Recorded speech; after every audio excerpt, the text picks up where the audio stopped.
Central electricity regulatory commission का judgement है, excellent judgement है। इसमें इतना कुछ आप हम लोग सीखेंगे। अगर डिपार्टमेंट को नहीं पता लग रहा है ये इंटर स्टेट सप्लाई है या इंट्रा स्टेट सप्लाई है, तो लॉ क्या कहता है, उसको पूरे ट्रांजैक्शन को इंटर स्टेट मान ले या पूरे ट्रांजैक्शन को इंट्रा स्टेट मान ले। तो मुझे जो याद आ रहा है पूरे ट्रांजैक्शन को इंटर स्टेट ही मानेंगे, और कहीं ना कहीं ये लिखा हुआ भी है, लेकिन मुझे वो मिल ही नहीं रहा है। वो कहां हमने पढ़ा है, मुझे लगता है हमने आईजीएसटी में पढ़ा है, लेकिन आईजीएसटी में हमें मिल ही नहीं रहा है। और एक सेम यही किया है, देखिए पूरे ट्रांजैक्शन को उन्होंने इंटर मान के आईजीएसटी लगाया।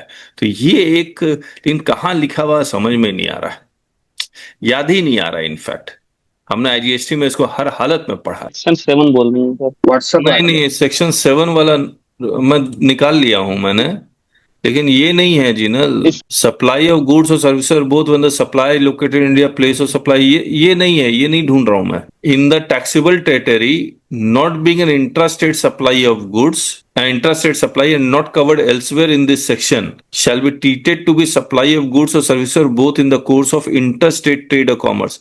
इनफैक्ट ये नहीं है, कहीं कुछ हमने इसको ना क्लास में भी डिस्कस किया था, कहीं पर अलग से लिखा हुआ है कि if the taxpayer is not forthcoming whether is inter or intra, department is not able to establish whether it is inter or intra, then the rate then the supply will be treated as interstate supply, the rate will be levied at 18%।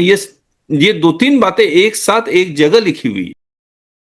Start with just for $199 to learn the basics of GST, or go for a $599 to dive into handling GST notices like a pro.